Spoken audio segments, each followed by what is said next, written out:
Namaskar and welcome to the next part of our video lecture series in strategic management. I am Purnindu Kumar Patra and today we will be discussing about the process of strategic evaluation and control. Specifically in this part, we will be focusing only on the evaluation aspect of a strategy and we will be taking up strategic control in a separate video. Well, strategic evaluation is the process of measuring whatever you had intended as your output in the strategy. It is the measurement of results of a strategic action. So, basically whatever you had intended, if you had intended to balance your expenses with your net revenues, were you able to manage that? The increase in revenues, has it been in the tolerance level, or has it crossed your expectations? Is it performing, are you performing exceedingly well or just about par? So, these deviations need to be measured, because it is not always necessary that the results would be below par. Normally that is the case, but what if there are positive deviations? In those cases, what should an organization do? If it overperforms, then what should be feedback into the preceding stages? So, these actions, they are very vital for the survival of an organization, because in case of negative deviation, obviously you have expected, you have prepared that the strategy may or may not work. So, in that case, in case of a negative deviation in the sense you had expected to perform at a level of, let us say, 100 units per year, but you are performing at less than 100 units, 90 units, 80 units, whatever. So, in that case, organizations are usually prepared.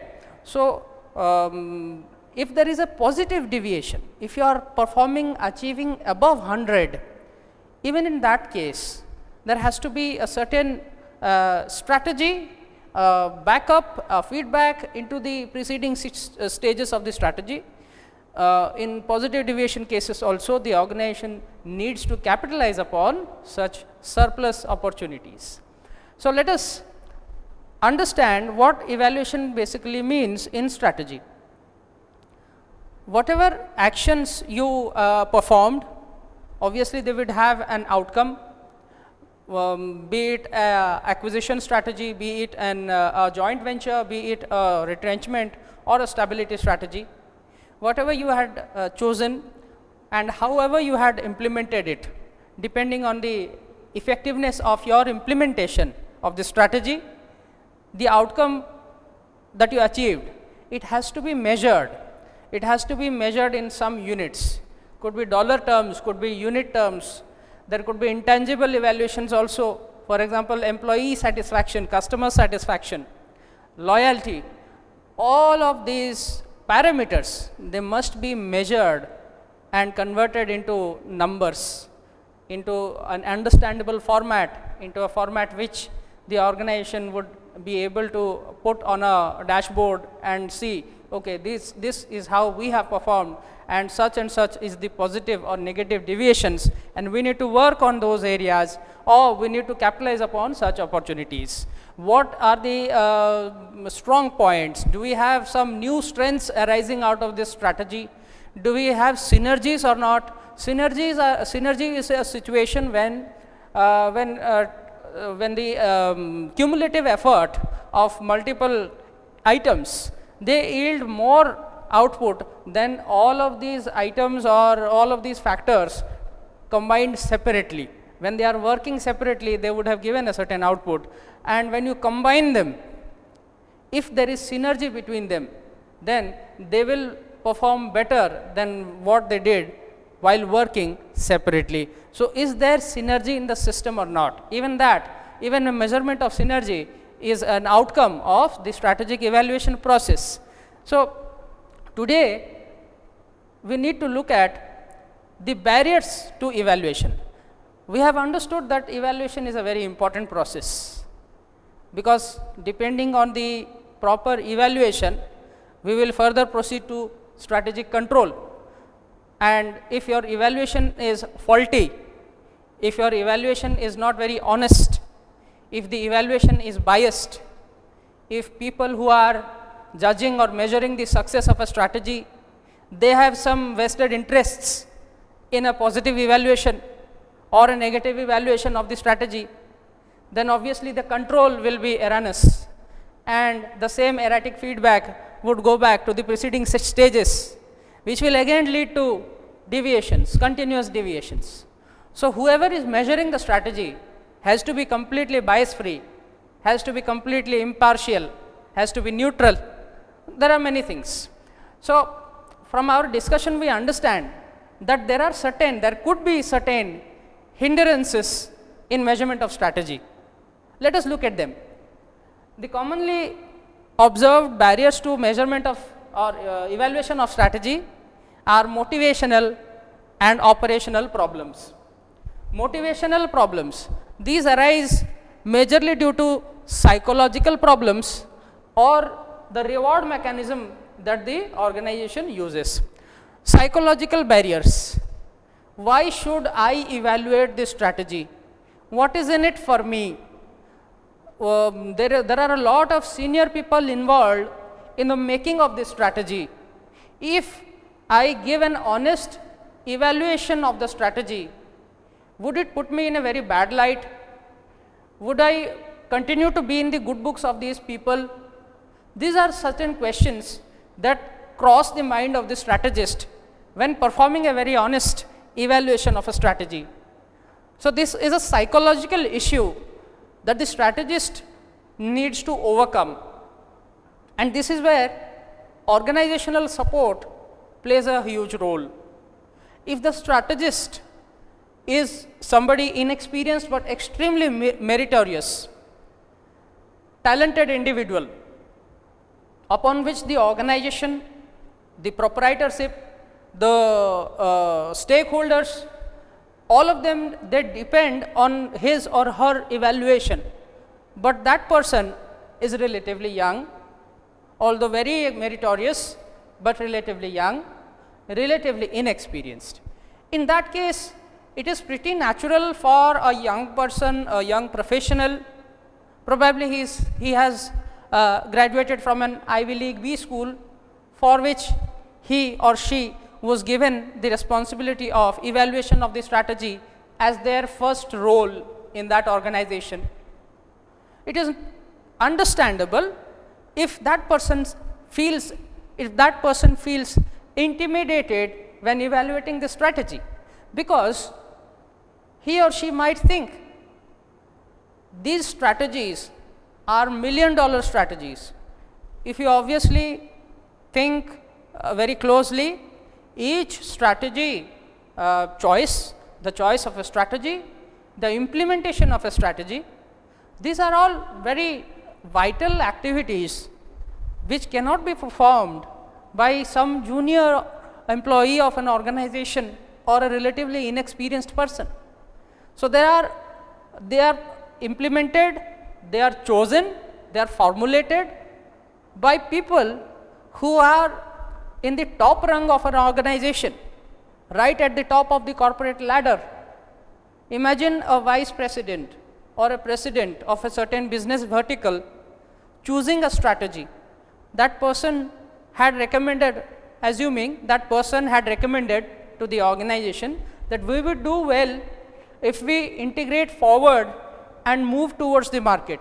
Assuming your organization was a manufacturing concern, it produced, let us say, electronic devices like storage devices or like mobile phones or laptops and the like. And this gentleman or the lady, a very experienced person, heads a certain business vertical. She or he put forward a very strong proposal in a board meeting and got this approval to go ahead and integrate a forward integration, wherein the organization decided not just to continue manufacturing these devices, but also start their own retail chain of electronic device outlets. Accordingly, a marketing campaign was planned. Accordingly, much before the campaign, the marketing research was conducted, a very expensive exercise. In sync with the product launch, promotions, very expensive plans, promotions were activated. In sync with promotions, the distribution was activated and stores were readied, franchising licenses were handed out to people. You entered into different geographies which were not present earlier, and depending on that one meeting, on the recommendation or strong behest of that person, of that vice president or president of that business vertical, the organization took a decision, took a risk, and approved the implementation of forward integration strategy in its electronic devices business. 2 years down the line, when the organization now takes a breather, wants to understand whether the strategy is paying back good returns or has failed. Now, the organization calls up a very young, dynamic, but meritorious employee right up in the corporate or core group. Although young, that person could be a very meritorious person. Now, depending on that person, the organization asks him or her to evaluate the strategy.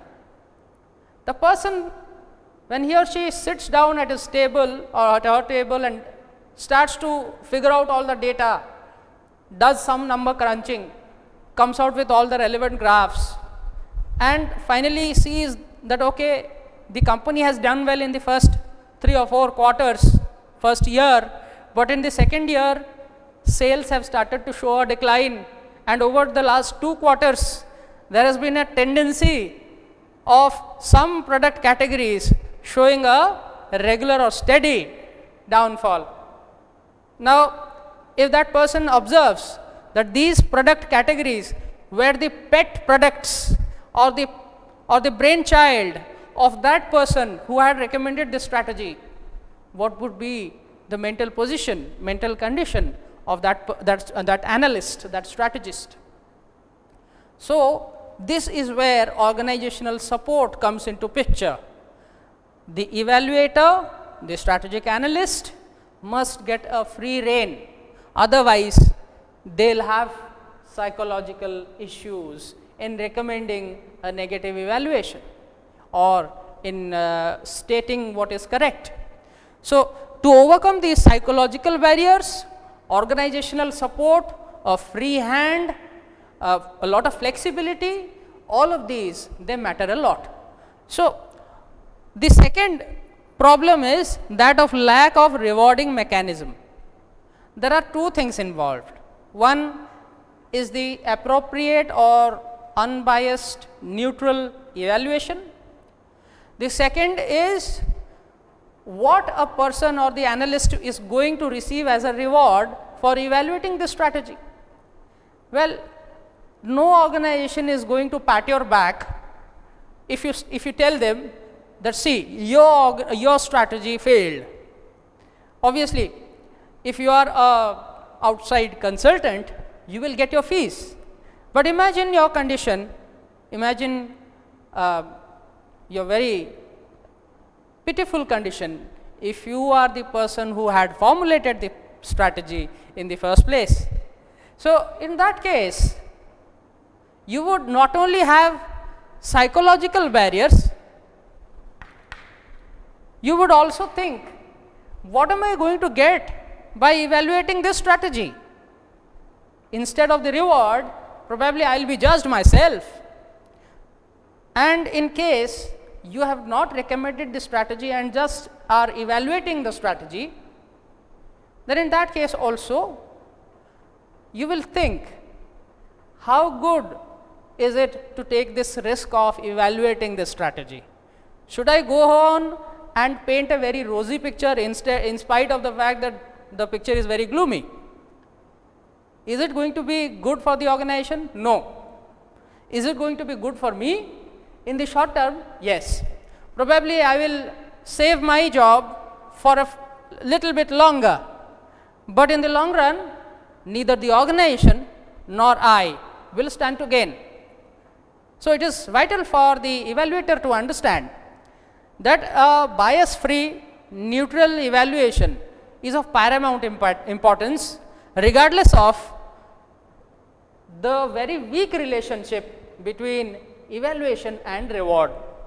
There might not be any reward, there might be some fee, or there might be a very lucrative fee which you will earn. In any case, you have to do your job with all honesty, sincerity, and present a proper bias-free neutral evaluation of the strategy. Only in that case, motivational problems can be overcome. So, for evaluating a strategy, the utmost soft skill that is required, or the most important feature or personality aspect that is required in a person is that of sincerity, honesty, and fearlessness. In that case, motivational problems will not arise. What are operational problems? It is to do with the length and complexity of the whole exercise. Strategy is not evaluated just by sitting at a desk. I mean, people can do that, but will it be very effective if you actually don't go out on the field and see how the strategy is working, how the implementation has been done, what are the gaps in implementation? Are the marketing people actually making 30 calls per day? Is the beat plan properly managed? Has the budget been properly allocated? Have the accounting, have the financial people, the finance department has it sanctioned all the necessary budgets? How can you get all this information sitting in a very cozy room and not stepping out at all? So, an evaluator has the double task of not just thinking, but taking actions also, going out into the field, working, probably staying there with the marketing team, probably staying with the production team, standing with them, observing what their issues are.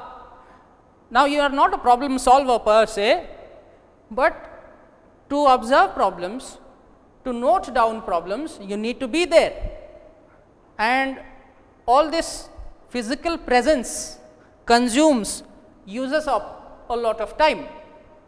That evaluator might have some other job also, which might be his or her primary role. Leaving that aside, that person has come to the field, or has come to the plant, or has gone to meet with the research and development wing, or has gone at the partner's location where the joint venture has been implemented, or has gone to visit a certain country where geographical expansion has been done through the concentric route or the organic route. So, some strategy which was chosen has been implemented, and wherever the physical location is, the evaluator must visit it to properly understand what's going wrong or whether things are proper. So, in these cases, it is physically very challenging, physically very demanding. Time wise, it's going to take up a lot of your time. Maybe it could turn out to be a full-time job. That is why auditing, consulting has flourished so much as a business, because a company would be a little reluctant to devote or divert their own employees to evaluate their own strategies, keeping them away or detaching from their own primary roles and evaluating. Because try to understand that evaluation is not a daily job, it's not a routine job, because strategies are not always formulated, although they are implemented throughout the time, but the formulation of strategy is not done all the time, neither is planning done all the time. Probably there is a 2-year hiatus or a break before the next strategy is planned. So, before a review, there is no probable strategic planning going on in the company, probably it is only implementation going on. So, in case there is only execution of a strategy, implementation of a strategy, the strategic analyst might not be required to sit there with the production team, with the marketing team, with the partner or the client throughout the year. That is why it is not very economically very feasible for a company to devote or dedicate an internal employee or an internal team to evaluate its own strategy. Besides, there is always the problem of bias from an internal team. To avoid this, companies have adopted a very suitable approach of outsourcing the evaluation job to an external auditor. That is where companies like Ernst & Young, Deloitte, KPMG, they come into picture. These consultants, they have people, experts in various domains, and whenever a client contacts them to conduct an evaluation or strategy evaluation, the relevant experts are pulled out of the team, they are deployed at the client location, and the expert or the consultant then sits in that location for a certain period of time, usually from 6 months to 18 months, whatever the time frame. Normally it does not take 18 months, it is normally between 6 months to 8 months, maybe 2 or 3 quarters at best. So, in this case, the company not only saves the time of its employee, but gets a professional to do it. What is the benefit of getting a professional to evaluate your strategy? Well, the first benefit is that there is no bias. The external or the second party or the outside party does not know what are your weaknesses, does not know who is in what position of the strategy, does not know which person at which level has designed the strategy, who implemented the strategy. They do not know anything about the strategy, choice of strategy and formulation of strategy before they enter this organization. After they enter your company, obviously you will have to give them data.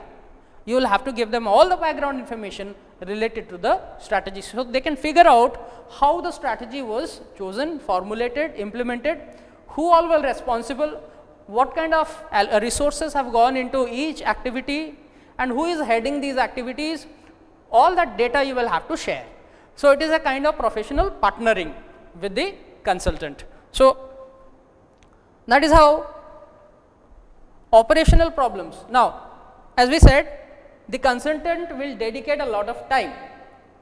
If in the place of a consultant, you employ your own employee, you dedicate an employee or a team to evaluate your strategy, they will have to manage multiple tasks, and strategy evaluation is a very risky and a very costly task.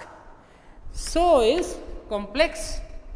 It is also very complex, because this also arises from the psychological barriers, because senior people are involved, experienced people are involved. Now, your employees, when they go out and start evaluating this strategy, they would think, oh, the VP messed up, oh, the president went a little off target when implementing this job, oh, he should not have headed this team.